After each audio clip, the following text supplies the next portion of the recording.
What's good, YouTube? And welcome to the house. On this hot Texas summer day, my thirst has finally been quenched because Elemental Hero Liquid Soldier gets his reprint in Secret Rare and it looks so amazing and nice. The Dark Magicians also looked really great, and so far the quality control early on from the leaks, I'm assuming a lot of these are EU. It's been pushed back to the week after US Nationals or whatever the event we're going to call for the release of this set, but it just looks really good. We also have the Predaplant Fusion in Secret Rare, Cursed Necrofear getting that upgrade, and adding to the layer of cakes of the set, DM era nostalgia goodness. I've seen the Mystical Elf White Lightning floating around a couple days now, and also Guilt to D is added, Soul Servant, and then won't they put Magician Souls in the set? Will it be Secret Rare? Will it be Ultra Rare because Ultra would be easier to get? Well, we got the answer.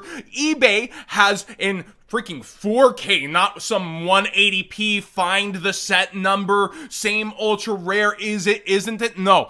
LDS3 EN088 to blue ultra rare Magician Souls, and this eBay has a freaking lot of the set. We have Kaiser Glider, Golden Burst, we have the Dark Magician Knight.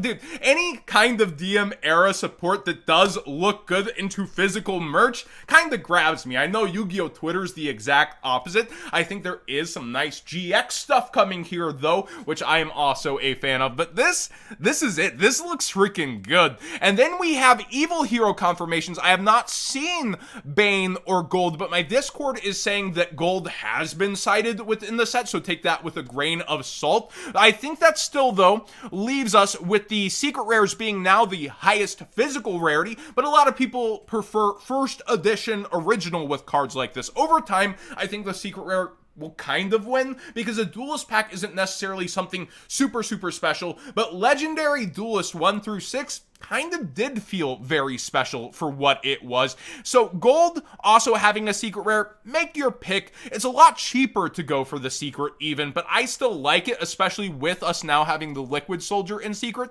And speaking of, that price going down puts a smile on my face. People trying to buy this out to over 100, knowing a reprint was likely, and now please take it from me at 70 and 69, not so nice.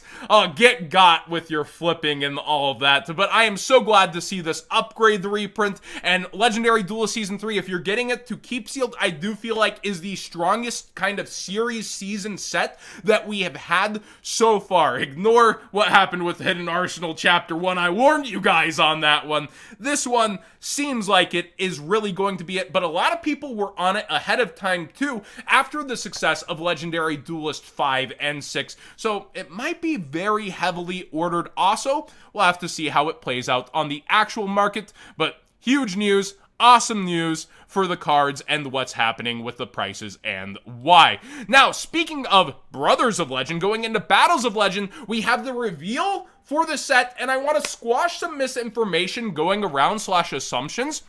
A lot of people are looking at the Crystal Beast on here and going, oh, the Structure Deck's gonna get split up again. No, the Structure Deck is confirmed to be its own amazing looking product. I don't know all the contents inside, of course, until we get a spoiler, but it is confirmed to be its own product. It's already for order on the distro level, and of course over at Big 3 Deals on both, you can use code WhatsGood5 for 5% off and support the channel directly. Now, over on the description here, which is kind of big and thick, they talk about how the Joker's Knight, Three Musketeer strategy is going to get help, and that's been pushing, of course, the poker cards on the market, and we see that the Crystal Beast are getting the Advanced Zone support in the Dark Crystal Beast. But I do think that one huge thing to point out from the OCG, which is pure speculation at this point, is they're getting a Starlight Special Blue Eyes in the set. That could transfer over, that could not transfer over. So far, we've been getting the Starlight that's been inside, plus a bonus Starlight. I hope that we get Blue Eyes and something else, but we've also been talking about Blue Eyes Fatigue, how the Ghost Rare hasn't just moon-rocketed or been too crazy, although quality control is part of that in Ghost from the past too,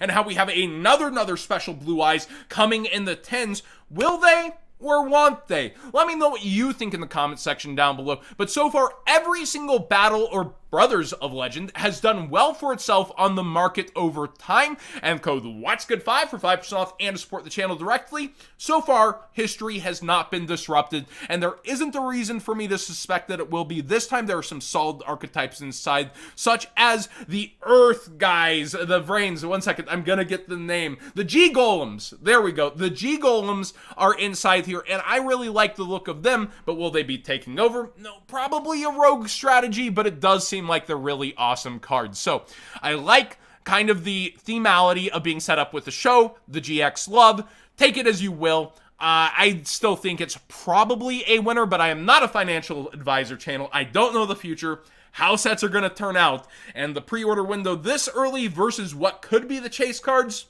We'll have to see if it's able to continue the legacy of Battles of Legend. It's also switched to Animation Chronicle in the OCG, but we kept the name Battles of Legend, right? Sacred Sword of 7 Stars is getting bought out for its original Super and Mega Pack Super, and other copies are slowly starting to go. This is because there's a new archetype related that seems very good around level 7 psychic monsters over in the OCG and Darkwing Blast, and I do think there's something a little behind it. And you also have this card hyped for past formats like Dragon Ruler, so people have been buying the first edition off the market for a very long time of Sacred Star, but now you see the lowest OG Super at $7 before it's pretty much gone, and the first editions are left to only have one copy at $20 currently. So if you have extras and you want to sell, or you're like, yo, I'm gonna keep it for that deck, you do have options of still having the cheap gold letter rare version. And speaking of gold letter rares, Diva is up towards $2 for Splight. I love how stonkish gold letter rares have become, and there's so many penny stonks within there. But yeah, Deep Sea Diva, all versions continuing to go up, as I did kind of think they would. Like the hollows went first, people didn't touch the lower end, now the lower end begins to go. I think the ultras with no foilings, as I like to call them for gold letter rares, they're interesting, and they actually look kind of nice compared to like how people complain about gold rares. Going into Dimension Force, we now have 2 new pieces of Starfrost support. So Starfrost was going up, coming down, going up, coming down again. He's had a little bit of a wild ride the past couple days and is trying to settle around that 21, 22 mark. He went up to 24, he was coming down under 19, went back to 23 last night, now he's at like 21, 22. He's all over the place for his secret rare, but basically he's the new Albaz in terms of he's mixing with cards, he's getting supports, he's taking weapons, mixing in with the Scareclaws, and doing that sort of stuff. Also with Scareclaw support announced, the Tri-Heart is going even lower in quantities than it was when we last covered it, but a similar price at this time. And finally, let's talk about us being in the WCQ Nationals, whatever we're calling it, season, big tournament season. Artifact Dagda is now at its highest price, as people are confident that we're in the ban list for that season, and it does seem like we are. And he is near $11 with only 1 printing, and people were also playing the Battles of Legend slash all these other versions. I keep saying Battles of Legend. I'm getting stuck on it. Artifact Sanctums, and all versions of Sanctums are starting to get super low on quantities and start to go up in price. So be aware that it's very possible you're going to be up against the Artifact engine during this meta game. It's the main complained about one as is, but it could be even thicker with people going in and playing copying winning strategies of stuffing Sanctums and other cards into their decks to kind of try to ensure that their engine is going to pop off and do its thing. This is definitely a threat during the season and something that you want to be aware of. What is your strategy to cope with this? Are you just a Thunder player and you're laughing that this is getting featured at all? Are you like, well, yeah, this is definitely going to have to make me reconsider what I'm playing? Or are you just sticking to it and you're ready, you got your game plan already, and you're going in? Not a ton of new releases of cards coming into the season. We have the new Legendary Duelist, which is the Duels pack in Japan, and just not a lot of disruption heading towards that event. So it'll be really actually interesting to see how the metagame develops and also how the market goes around it as we cool off after into reprint season. Thanks for watching today's Market Watch. Please subscribe if you haven't already. Give this video a thumbs up if you enjoyed the conversation. Just tons of news combined with cards moving, and it's been a pretty big ride to keep up with. I'm gonna go see Jurassic World tonight. Y'all have a good one.